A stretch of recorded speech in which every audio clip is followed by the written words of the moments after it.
दिसंबर का महीना शुरू हो चुका था। सावित्री अपने पति और दो बेटों अविनाश और सुमित के साथ रहा करती थी। सावित्री का बड़ा बेटा अविनाश अब शादी के लायक हो गया था, पर वो शादी के लिए मान ही नहीं रहा था।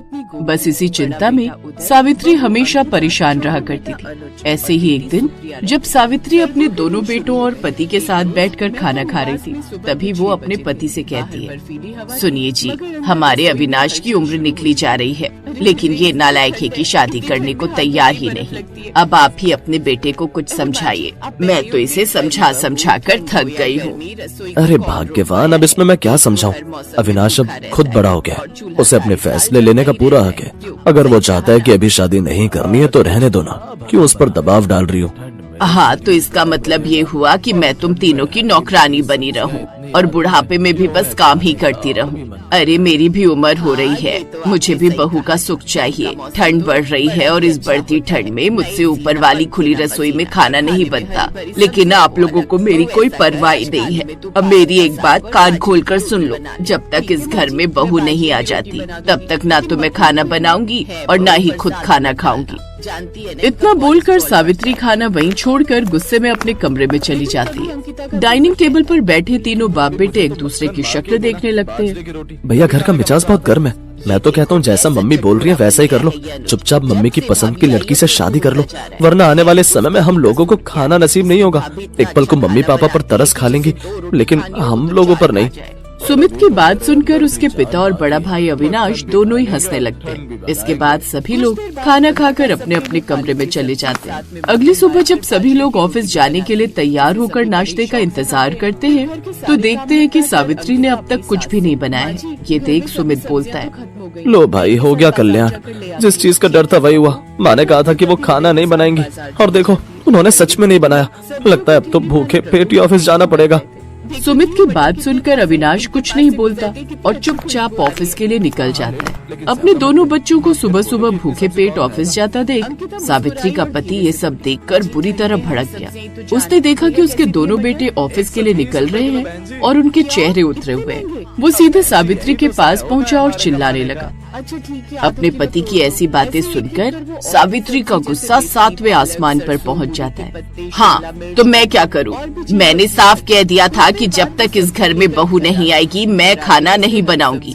आप लोग तो ऑफिस चले जाते हो, पर मेरी सोचो, इस कड़ाके की ठंड में ऊपर छत पर खुली रसोई में हवा के थपेड़े सहते हुए खाना बनाना अब मेरे बस की बात नहीं है। जब तक बहू नहीं आएगी यही हाल रहेगा। बस बात खत्म। मुझे अब इस घर में और बहस नहीं चाहिए। इतना बोलकर सावित्री अब अपने कमरे से बाहर की ओर चली जाती है। तो वही सावित्री के ऐसे तेवर देख सावित्री का पति समझ गया कि ये औरत ऐसे नहीं मानने वाली।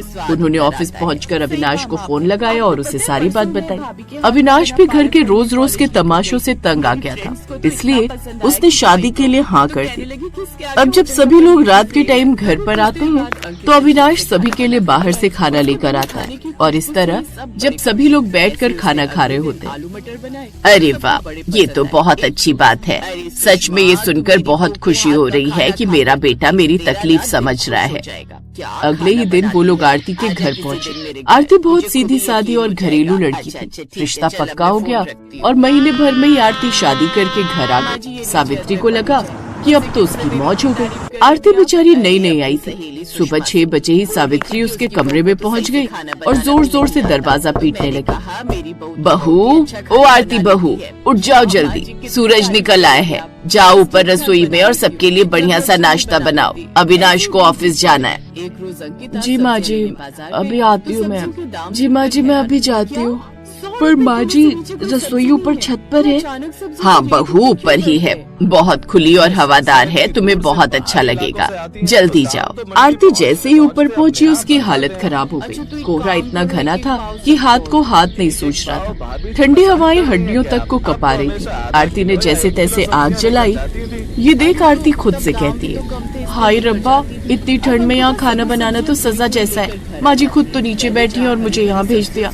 आरती ने जैसे तैसे नाश्ता बनाया। इसके बाद अब सभी लोग नाश्ता करके अपने अपने कामों में व्यस्त हो गए। दोपहर में जब सुमित घर आया तो सावित्री ने उसे भी पास बिठाया और कहा, देखा सुमित, आरती के आने से घर में कितनी रौनक आ गई है। अब मुझे इस ठंड में ऊपर नहीं जाना पड़ता। अब तेरी भी शादी कर देते हैं फिर दोनों बहुएं मिलकर मौज करेंगी। सुमित ये बहुत अच्छे से जानता था कि उसकी माँ कितनी जिद्दी है, इसलिए वो इस बार बिना किसी ड्रामे किए शादी के लिए हाँ कर देता है और इस तरह बहुत जल्द सुमित की शादी एक प्रीति नाम की लड़की से हो जाती है। प्रीति थोड़ी आज के जमाने की लड़की थी। जब उसने पहले दिन ऊपर की रसोई देखी तो वो दंग रह गई और वो अपनी जेठानी से कहती है, दीदी ये रसोई है या टॉर्चर रूम? इतनी ठंड में माँ जी हमसे यहाँ कैसे काम करवा सकती हैं? कल तो ओढ़ने पड़ रहे थे फिर भी आप ऊपर थी। क्या करे प्रीति, माँ जी बहुत सख्त है, उन्हें बस टाइम पर खाना चाहिए। ऐसे कैसे माँ जी? जब उन्हें खुद ठंड लगती थी तो उन्होंने खाना बनाना छोड़ दिया, अब हम पर जुल्म कर रही है। मैं तो ये नहीं सहने वाली। अगले दिन कड़ाके की ठंड थी।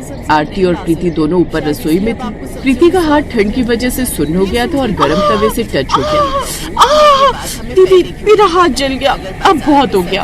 प्रीति की चीख सुनकर अविनाश, सुमित और सावित्री का पति भागते हुए ऊपर आए। वहाँ का हाल देखकर सबकी आंखें फटी की फटी रह गई। दोनों बहुएं ठंड से कांप रही थी।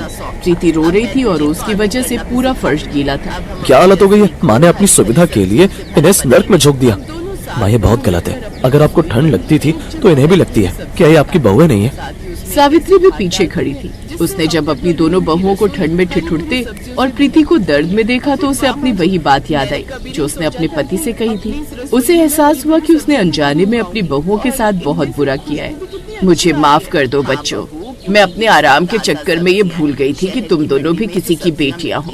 आप आज ही मिस्त्री को बुलाओ, नीचे वाले कमरे को रसोई बनाओ। आज के बाद मेरी बहुएं इस ठंड में ऊपर नहीं जाएंगी। आरती और प्रीति ने मुस्कुराकर अपनी सास को गले से लगा लिया।